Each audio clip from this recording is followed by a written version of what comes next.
work up the courage to finally ask Pinkie Pie on a date.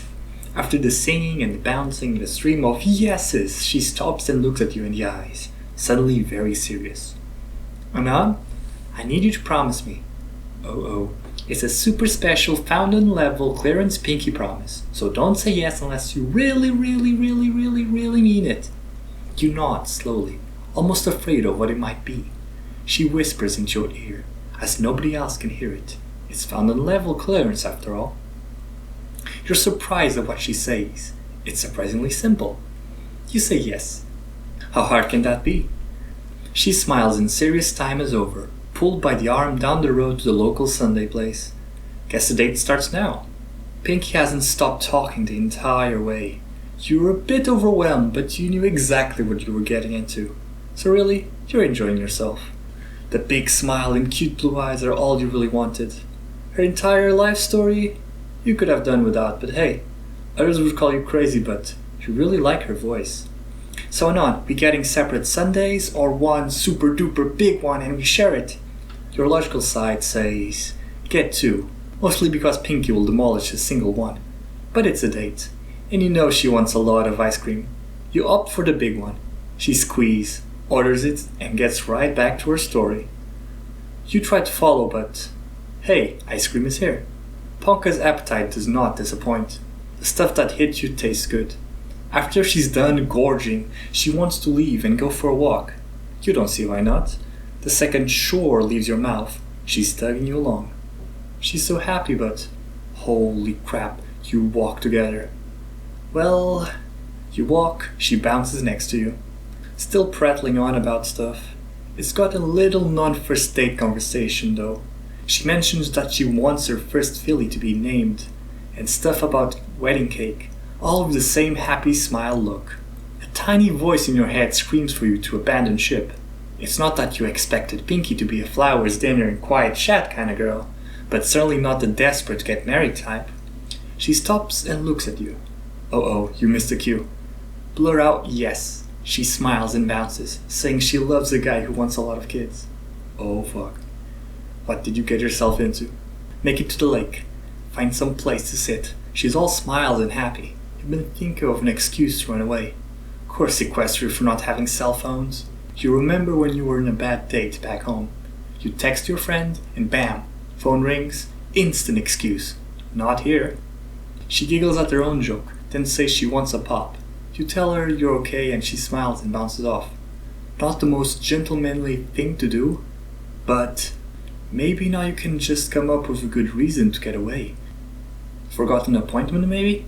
She did initiate the date suddenly. It wouldn't be entirely out of nowhere. Watch her bounce down to the soda stand. She's so happy right now.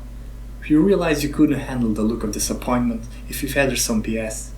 It's just one date. You can make it to the end. She bounces back, soda pop in her mouth. It's too cute. You lean back and look at the sky, quickly filled with smiling Ponka face. Hey Anon, it's been a great time. Let's walk back to Sugar Cube Corner and get more treats. Can't argue with that. You walk and bounce back towards the town. She's still talking a lot. You dig your arms into your pockets and force a smile. She seems oblivious of your increasing levels of discomfort now. You've seen her friends go as far as to jam a hoof into her mouth, but that doesn't seem very nice to do to her. Even if you don't have an opinion about planting chicken eggs to grow eggplant. You reach Sugar Cube. Mr. Cake seems surprised to see both of you together still. Ponka asks for some cheesecake and pulls you to the table. You follow along, only getting relief from her yapping when she's eating the cake. You manage to cut a slice this time. She excuses herself to go to the filly's room. You're left there alone, with your half-eaten cheesecake. And the door. You could tell Mrs. Cake your excuse. She's forcing a smile, much more in tune with your uncomfortable feels. She would understand. Wouldn't even have to face Pinkie's look of upset. Just look at your watch, say, oh shit, rattle up something you're late for, out of the door. Come on, you're not a scumbag, Anon. Just wait for her to come back. Tell her you had a good time and go home. Mrs. Cake is still looking at you, eyeing the door ever so often. You tell her the cake is okay, but not a big fan of cheesecake. She nods and goes back to what she was doing. Strange. Door to the bathroom opens up and Pinkie comes out, slowly peeking. It's cute, but she looks nervous. You didn't leave. Ponka walks slowly back, visibly uncomfortable, sits across from you and smiles, a small smile. Dare you say it, a real smile. It's the first time on the whole date, now that you think about it. And you kept your promise. Promise? Oh yeah. It was so odd you didn't even think about it until now. What did she say? Promise to be nice. She's fumbling with her mane, twirling a little lock with her hoof somehow. I became such a bouncy, jumpy party animal. Ponies get the wrong idea about me and what I want. She's looking at the cake, poking it with a fork. And I get a lot of, meanie bad ponies type who don't really like me, but they think the party isn't just balloons and yummy syrup. You see her tail lower and you feel awful for even thinking about running off. Everything about the day is beginning to make sense, but you don't stop her from explaining herself. I feel bad being a horrible date, but I had to be sure you weren't another bro hoofs and bimbos kind of guy. She looks back at you. Her eyes are a little moist. You're the first guy who ever made it to cheesecake. She sniffs and smiles. You don't know what to say, so you take another bite of cake. It tastes a lot better this time around. I understand if you think I'm a stupid liar who's on fire you shush her. The first time the entire day you felt comfortable about stopping your mouth from moving. But to be fair, she smiles when you do.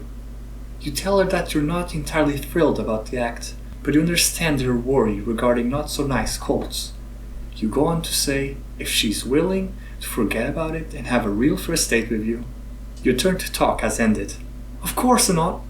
Look, watch. You watch as she makes a bunch of motions that seem to literally mean she's taking your memory of the day out of a noggin and throwing it into the waste bin. It was also a really clever way to wipe her eyes without it being obvious. You had too much sugar already to handle this level of adorable. When she's done, you tell her if she's okay with it. You want to go on another date tomorrow. You mean a first date, because you never went to a date with her before. She nods so fast it's just a pink blur, which leads to pieces of cheesecake hitting you. When she stops, she sees what she did and blushes, fumbles for a napkin, and leans across the table, wiping you off. You've never seen her embarrassed about getting baked goods on anyone before. Sorry, Anon, I need to work on that. You tell her you'll just wear cheaper clothes around her. She giggles. You do too. Now you're both laughing really hard. It feels good to laugh with her like this. Her laughter was what made you like her in the first place. It was really cute, and it made you smile no matter how bad the day was.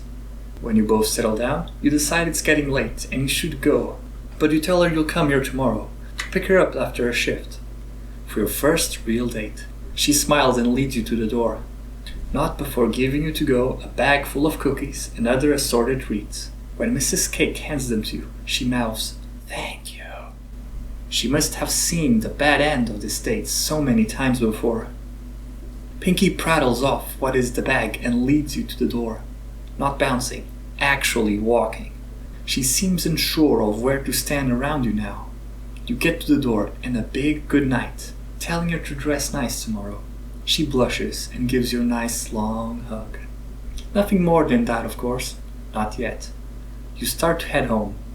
You're not 5 feet from the doorway when she calls out to you. You see her kicking her hoof at the ground, looking away shyly.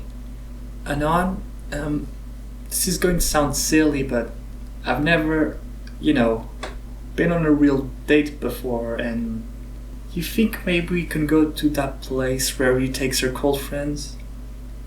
You know the one. The one where they charge you extra for the glass of water. But for Pinkie Pie, you tell her sure thing. She beams and says she needs to get ready and dives inside.